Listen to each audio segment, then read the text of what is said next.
Hey folks, I'm Red and this is my Watcher of Realms channel. This is the free-to-play series. We're on the main account and I thought I'd give a guide, another guide on Gear Raid 2. I just did one on Gear Raid 2 stage 24, but I've had a request for Gear Raid 2 stage 21. I have a guide for, Gear Raid 2 stage 18 and stage 19, but if you're pushing up to higher stages, and notice I've turned off Power of Dominance here, there's some easier ways to do this and some more difficult ways. The basic idea here is that you need damage mitigation for the Shriek. And I've shown how you can survive using shields in stage 24. Similar things apply here. Okay, so if you have someone like Sadie, okay, I would say skill her up because you're going to need her in stage 24. You might as well invest in her because she will make this stage a lot easier for 21, 22, 23, all the way up. Okay, so skill her up and give her good gear, HP based gear, and I'll show you kind of how I've done that at the end. But right now I just want to talk through the mechanics. So you need basically, in this map, if we go to the map over here, you need a defender here and a defender here. And they need to be pretty tanky. You can use epics if you have good gear. If you have legendary defenders, they might be better. Especially someone like a King Hars, if you have him, he will put out shields and damage mitigation for this whole square.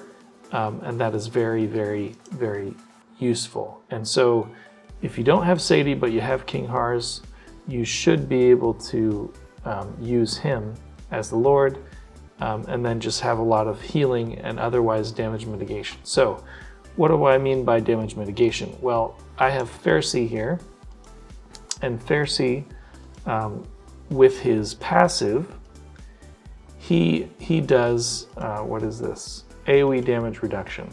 Okay, so 25% decrease in damage taken from AoE hits. Okay, so that includes the Shriek, I think. I'm not quite sure about that. It is a max HP hit, so it might not really work for that. You might just need shields for that, or Sadie. Okay, so Sadie's skill here, if you look at her ultimate, she automatically grants physical damage and magic damage reduction to allies in range, but then during the ultimate, she decreases damage to allies in range by 40%. Okay, that's across all kinds of damage.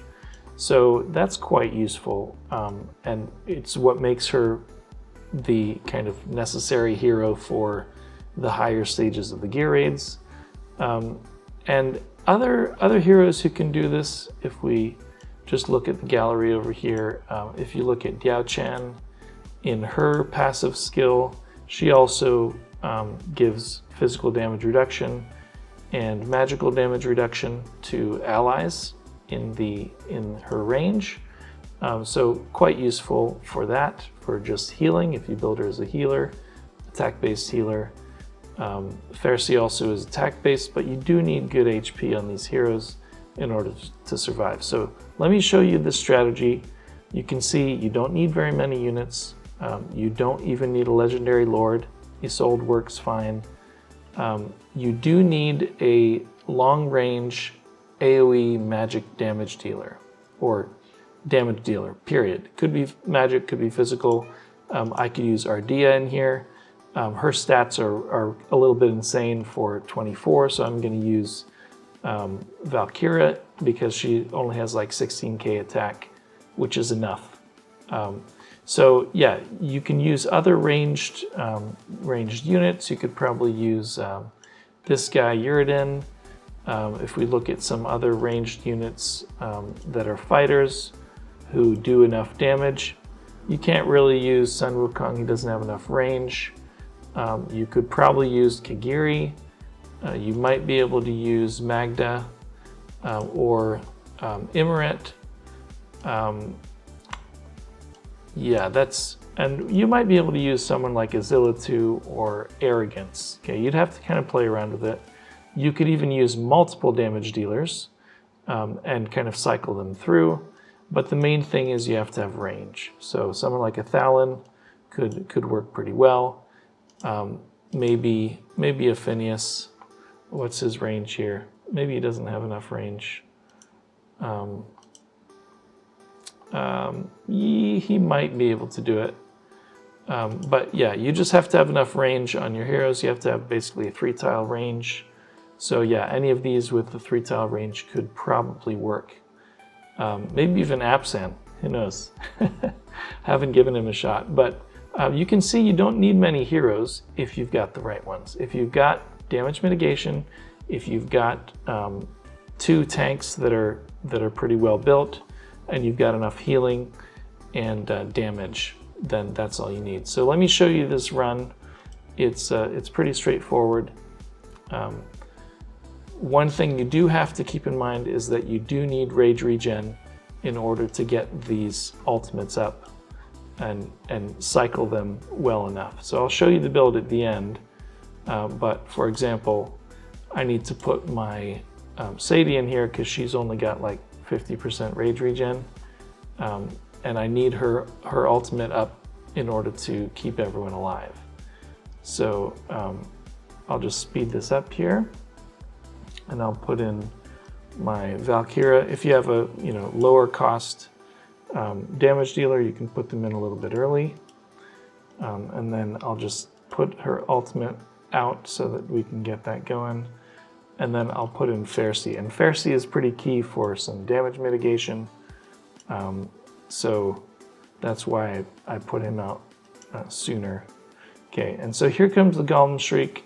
I find that if you hit her ultimate, Sadie's ultimate, around about the halfway mark, then it lasts long enough to have everyone survive the Shriek. So there you go. Everyone survived. I'll put in Midan as a healer. She also does defense increase, which is nice for these earth shakes. But you can see I don't really need her ultimate in order to get through these earth shakes. So here's Olague is tanking on the left-hand side, and then I'll put my second tank in on the right, and we should be good to go. So now it's just a matter of timing the ultimates to keep everyone alive and to get the mobs down as they come down. So here's Valkyra. I'll wait till this larger shield comes up, and then I will pop her ultimate, and I will pop my invigoration guy, and I will hit Sadie and hope that comes up. Yeah, so there's the damage mitigation, and here's the earth shake, and I'll use Midan to help everyone stay at full health. And then I'll just keep cycling that through. So that's the basic strategy. My builds are pretty good. I'm not using crazy gear, but it's not bad gear either. So I'll show you all that in just a minute. But here's the Shriek, and you can see my Sadie's ultimate is kind of barely up at the right time.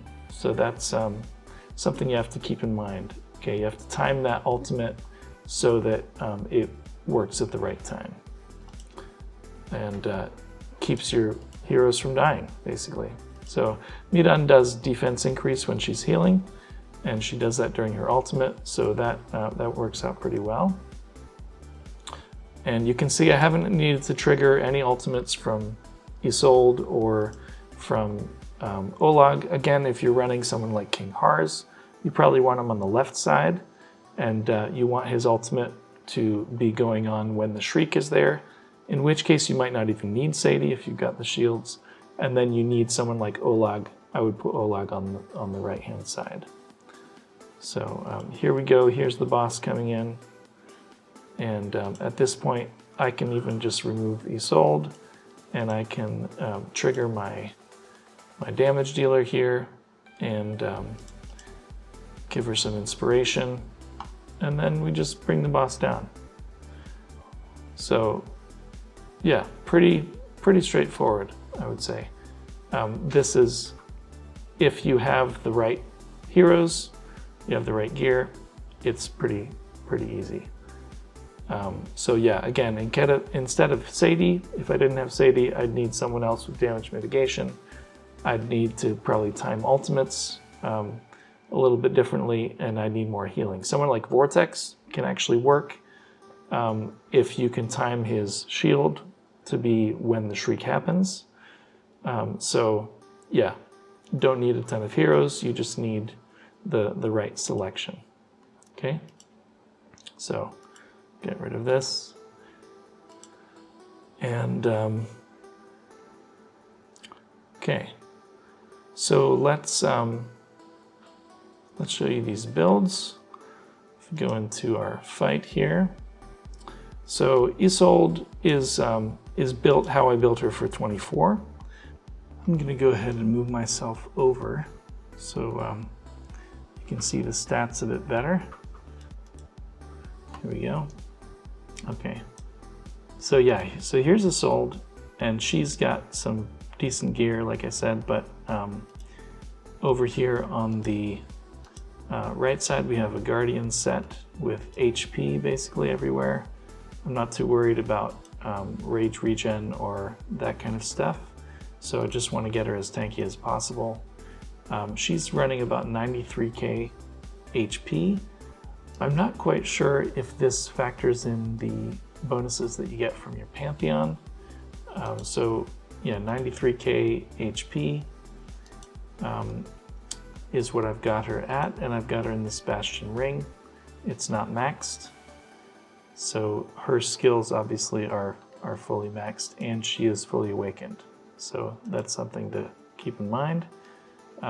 Midan here has decent gear. She's in invigoration, and I gave her as much HP as I could because she's doing her healing based on HP.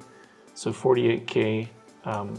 She has pretty low base HP, so not as good as others, but she also has good attack speed there and a little bit of rage regen as well.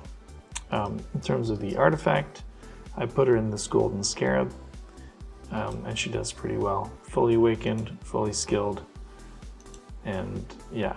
Then Sadie is also pretty tanky, and I've put her in this Unshaken Will bangle, so she gets extra HP, but she's basically HP and attack speed, and I needed to put a bit of rage regen on her as well, so she's running about 50% rage regen.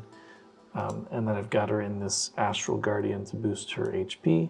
Total attributes are 53k HP and 365 speed. And then again, yeah, a little bit of rage regen and healing effect. And I do have her exclusive artifact, so if you have that, that's going to help a lot. But I figured for this showcase I would just put her in the Taya's Balm, not fully maxed, just so you get an idea of what she can do. I do have her Awakened level 1. I got an extra copy of her, so that also helps. If you don't have her Awakened 1, you might need a bit more healing from other sources. My other tank here, Olague, I put him in this Tempered Will. That's also something you could put on Sadie, damage reduction plus 15%. And he is quite tanky, so 98k HP, some good defense there as well, and that's all I need to worry about for him. You just have to have him fully skilled and awakened. I do have him in a Bastion ring, not fully maxed, but it is fully promoted. So yeah, just make sure he's fully maxed as your tank. Hars, of course, you want also with high HP. 100k is good. Valkyra is my DPS, and I've got her in the Soulbound Arcana with this these Wicked Vengeance pieces and 100% crit rate. Not such good crit damage, but in terms of attack, she's got 18k, and then she's got some attack speed, so 316 total, and then 270% crit damage. So if you can get her a little bit better gear, better stats, then she's going to do more damage. Again, another damage dealer can similarly do this job. She is fully skilled, etc. I think I also have her awakened level 3, so I've gotten 3 additional copies of her, and the level 3 does help, as does level 1. So those are them. And then my Ferssi is built pretty well. Also, he's in Wings of Grace, so he gives a bonus to our damage dealer, and he's got some decent HP, 50k, some decent attack, 14k, and then some additional speed, 230. But he's really in there just for damage reduction mainly. Artifact is Euphoric Orb, and I do have him awakened level 3, so that also helps. But like I was saying, you could use a Yachan, you could use other people that do damage reduction, like a Gon, to probably help out. But if you don't have someone like Sadie, you're going to need shielding, and that's where Hars comes in. So yeah, so that's the team, and that's the basic strategy for the stage. It applies at the later levels as well. You just need enough kind of sustain to get through. Now I do have a Pantheon bonus that's pretty good. So if we look here at my Pantheon, I'm at level 80 for HP, so almost 30% additional HP, 18.75% attack bonus, and then some good rage regen as well, some healing effect and attack speed. So if you are not quite as far along in your Pantheon, you're going to struggle a bit more. That's just the reality. So you'll just need more stats on your heroes. So yeah, put myself back over here. Yeah, so I hope that is helpful for you as a guide trying to get through stage 21 as well as the additional stages. And yeah, good luck with your rating. Thanks a lot for watching. Do like and subscribe, and I'll see you later.